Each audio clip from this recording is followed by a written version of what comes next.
Good afternoon. Welcome to the daily briefing at the St. Clair County EMA office, where we are once again joined with Chairman Mark Kern and Sam Bierman from the Health Department.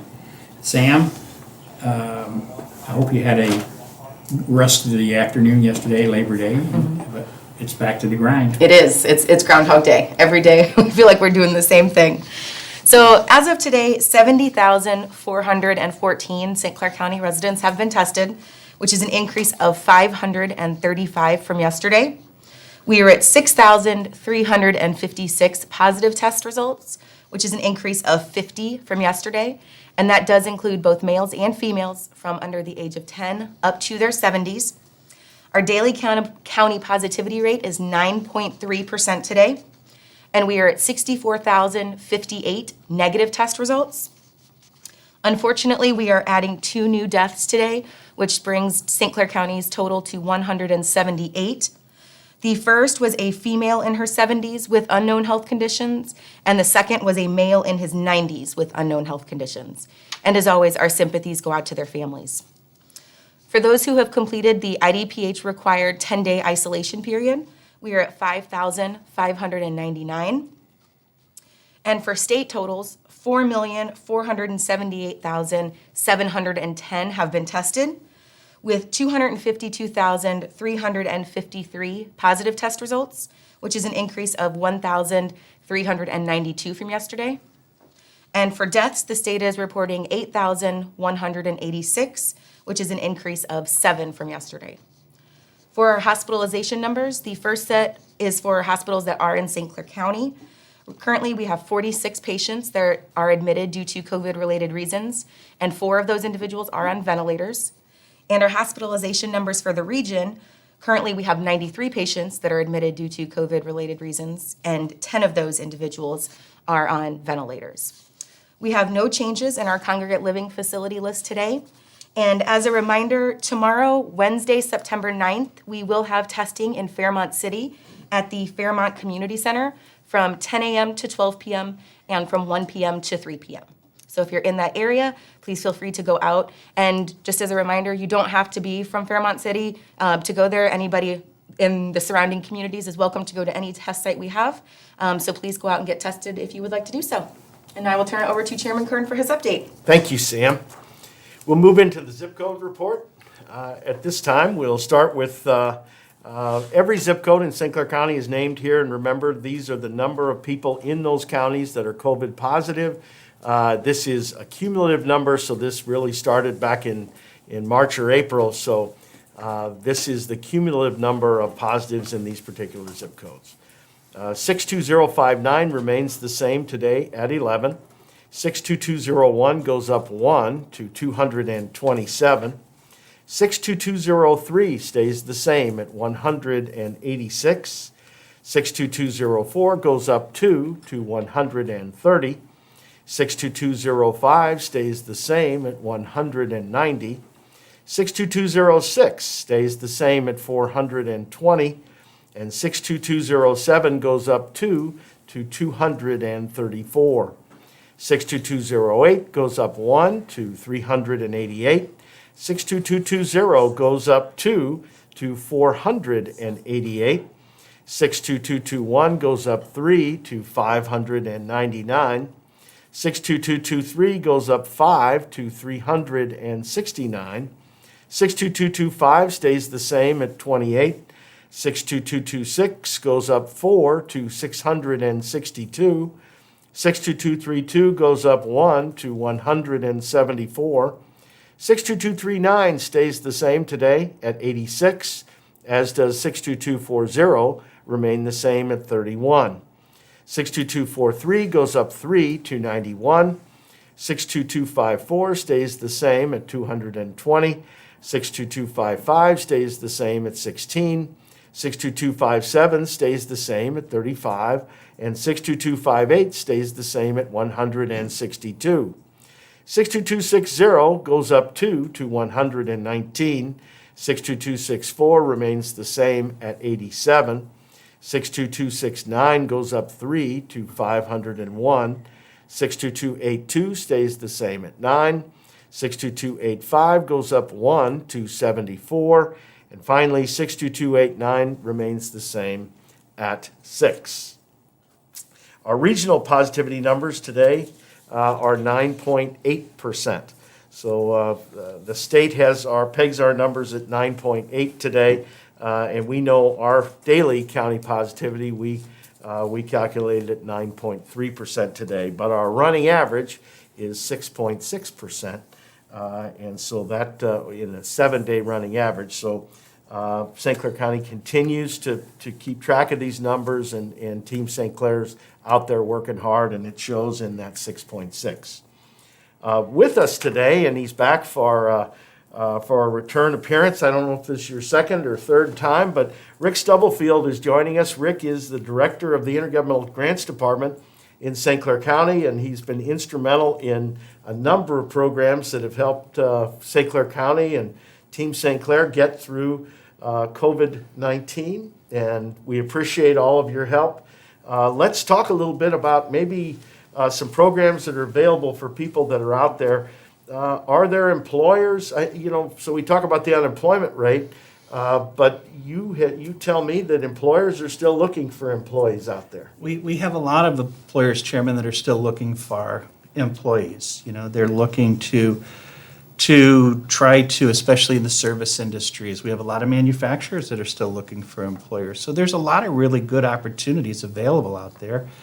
And I'm hearing more and more people talk about now really is a good time to maybe switch career fields, switch disciplines. Maybe it's a good time to get some of that extra training because dollars are available for training right now. We can work with an employer, we can work with job seekers and help people move forward.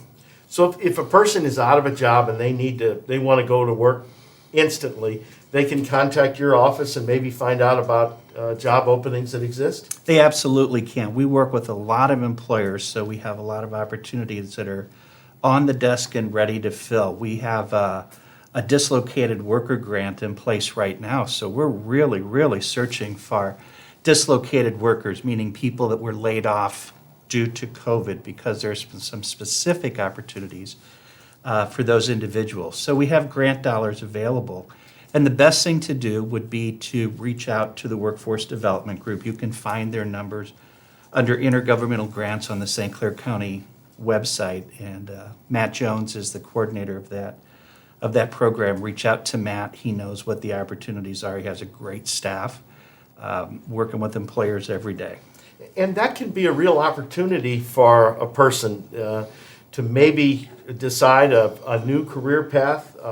I know that a lot of people that go through your program find out they're making a significantly greater amount of money that they did in the new job that they've trained for, maybe as opposed to where they were working. And I think you're right. Right now, I think some people are beginning to feel, you know what, I was laid off from that bartender position, that restaurant position. I've always wanted to work with my hands. There's a lot of apprenticeship positions out there. And it's not only a great opportunity for that job seeker, that person that was dislocated, it's a great opportunity for employers as well, because the grant funds that we have in place will help offset the training costs from the training institution like a SWIC or a Kaskaskia Community College. It also offset a percentage of that individual's hourly wage for a certain amount of time while that employer trains them. So it's really a great opportunity for both employers and for the job seekers as well. And are there any other expenses that are covered, transportation, those type of things? Transportation can be covered a lot of times. The clothing, the steel-toed boots, the safety clothing and things are covered in those types of grants as well. Good. And they can get a hold of your office to find out about those things. Let's talk about, so because of the help from intergovernmental grants, we were able to purchase a number of masks for our low moderate income communities. But beyond that, grants were available about a month ago, or we're probably looking at a month and a half ago, for businesses that were seeing stoppages, interruptions of their business because of COVID-19. and the grants department came forth with a pretty good amount of money, a large amount of money. Can you tell me about that program and how'd that work out? So that program was based on a sliding scale for the number of full-time equivalent employees that you have, on your payroll as of the time that COVID hit. And I want to say it was February 1 that we went back to, maybe it was January 1.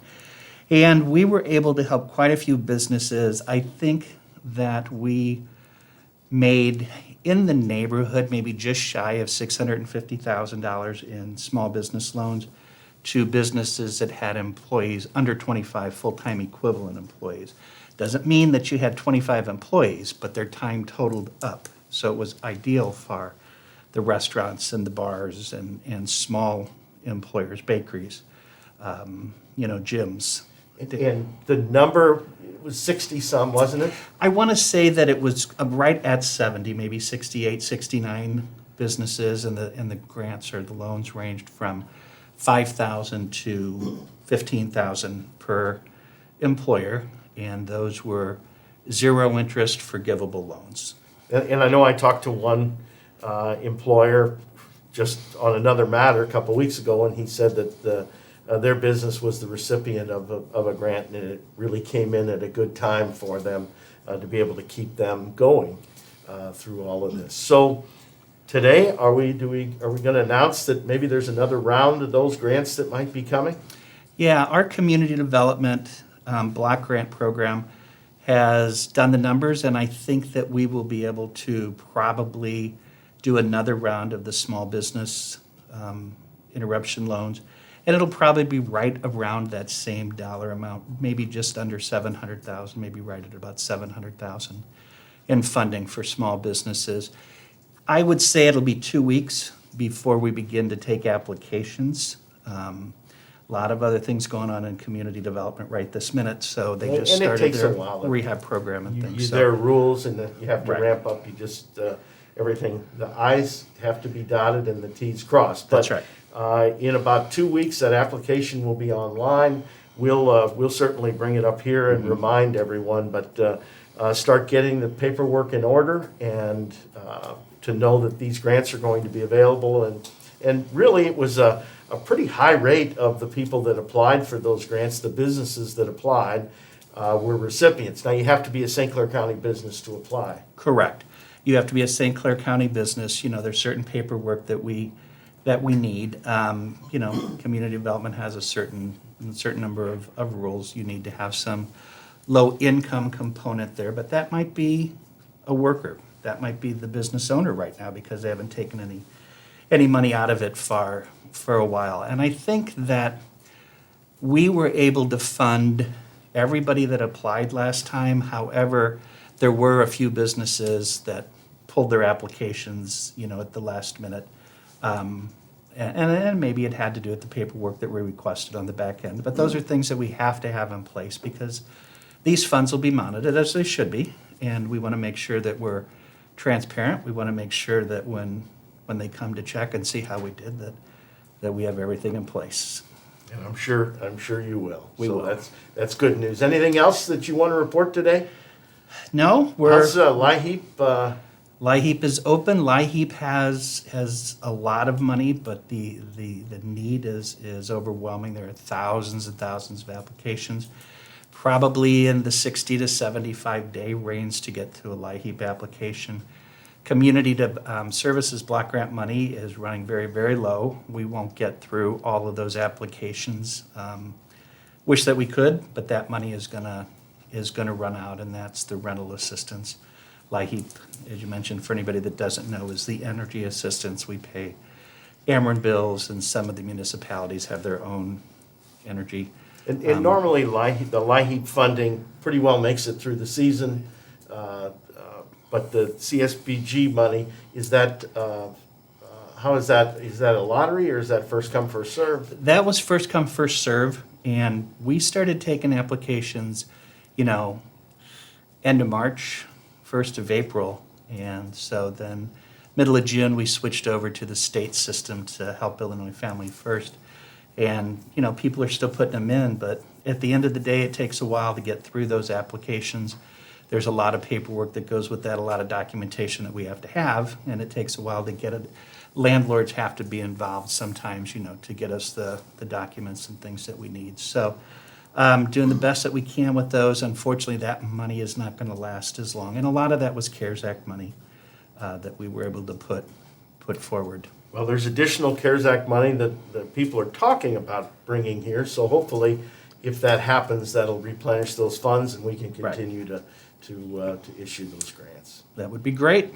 Great. Well, I appreciate you and your hard work, Herb. Thank You you. got anything? Yeah, one thing I want to remind everybody, through Rick's department, we were able to help all the food pantries that's right. throughout the county a month and a half or so ago. We really appreciate that, and I know the food pantries came at a great time for a lot of them. They were running short, so that's just another thing. We see from time to time people on these briefings say, well, what's the county doing? And that's just another example of what your department has done, and so we can't thank you enough for doing that. And I know you're always there every time I call you, and I know personally I've referred followers to you that's on here, hey, I need help with this, I need help with that, and then they have come back and said, Mr. Stubblefield's staff was able to help us. So Wonderful. if they don't ask, they're not going to get that help, and I think that's Right. the bottom line. And that's one thing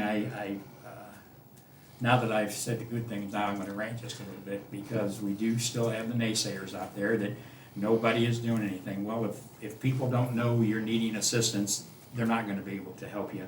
And that's what Mr. Stubblefield's agency is for, and he'll be upfront with you and tell you if you're one of the qualified people that can be helped.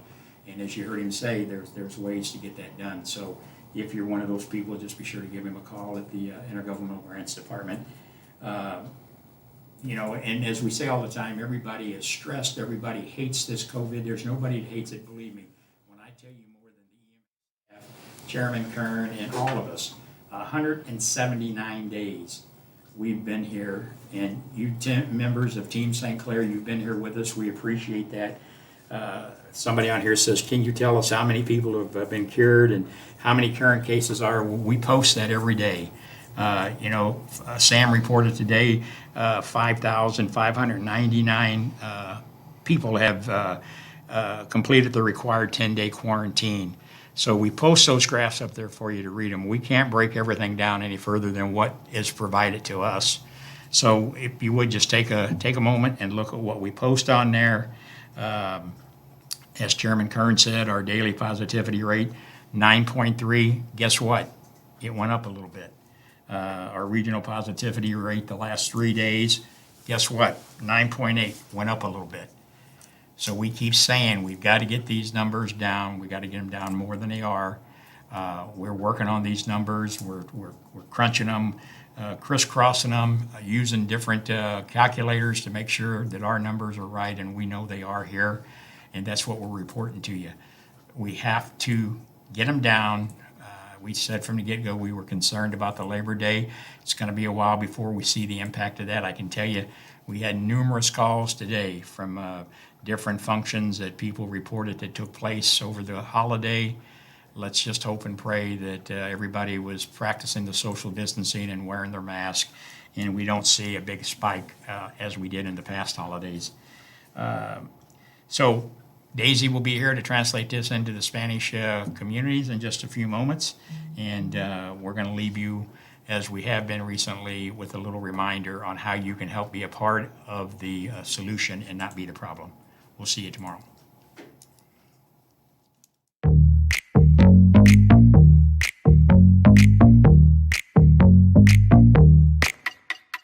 Mask, gloves, soap, scrubs, TikTok, Grub, Hub, Twinks, Jocks, Bears, Cubs. Zoom is the new club. 6 feet, no hugs, still beat these mugs. Mask, gloves, soap, scrubs. Mask, gloves, soap, scrubs. Mask, gloves, soap, scrubs. Mask, gloves, soap, scrubs. Mask, gloves, soap, scrubs. Mask, gloves, soap, scrubs. Mask, gloves, soap, scrubs. No school, gym closed. Don't touch these clothes. Need food, this blows. Line at Trader Joe's. At home, gym. gym fish.